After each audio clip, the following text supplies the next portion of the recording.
अब आप मेरी चिंता ना करें, निश्चिंत होकर अपना कार्य करें। शिव पंचाक्षरी मंत्र ही मेरा रक्षा कवच है। अब मुझे नींद आ रही है, मैं सो जाता हूँ। ओम नमः शिवाय।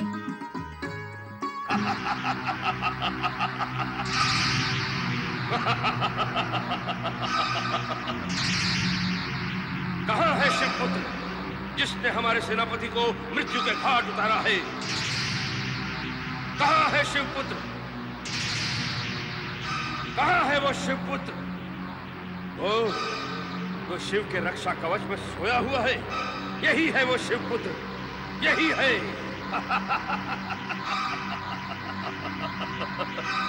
शिवपुत्र, जो मेरा काल बनेगा? नहीं, मैं पासा ही पलट देता हूं। मैं इसका काल बन जाता हूं।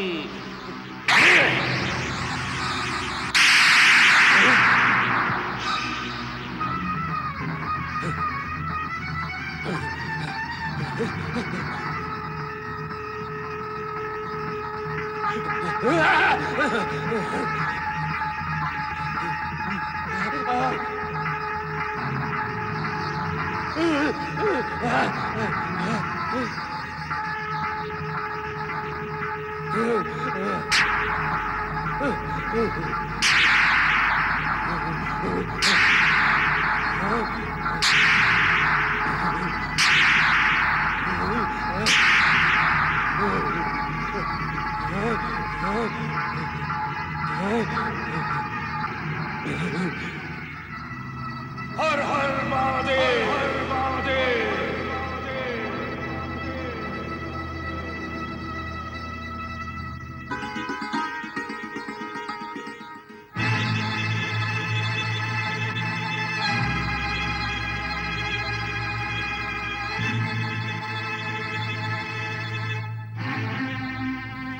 कौन है आप? कहाँ से आए? यहाँ किस लिए आए?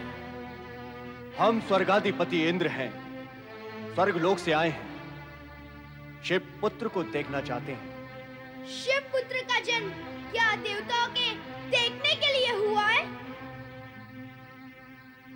कहा और माना तो यही जाता है कि शिव पुत्र का जन्म देवताओं के कल्याण के लिए हुआ है।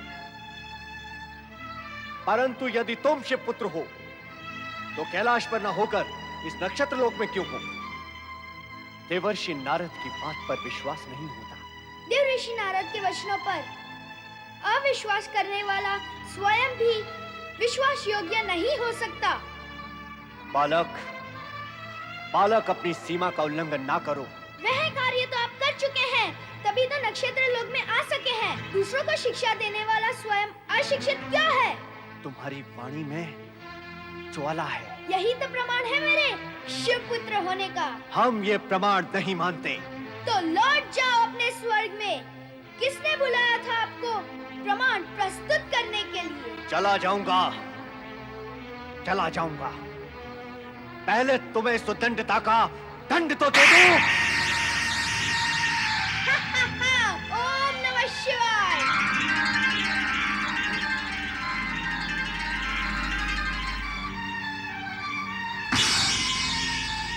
ओम नमः शिवाय। सावधान इंद्र, तुम अपने शत्रु तारकासुर का वध करने वाले का ही वध कर रहे हो। यही तो शिव पुत्र कार्तिकेय है जो तुम्हारे शत्रु तारकासुर का वध करेगा और जिससे पूरी मानव जाति व देवगण का कल्याण होगा। शिव पुत्र होने के नाते ये तो आपके पूज्य हैं।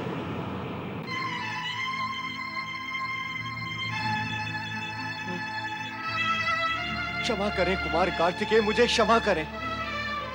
ब्रह्मवश मुझसे अपराध हुआ है।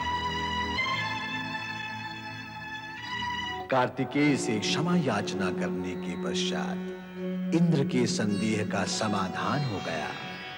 कार्तिकेय साक्षात शिव शक्ति के अंश हैं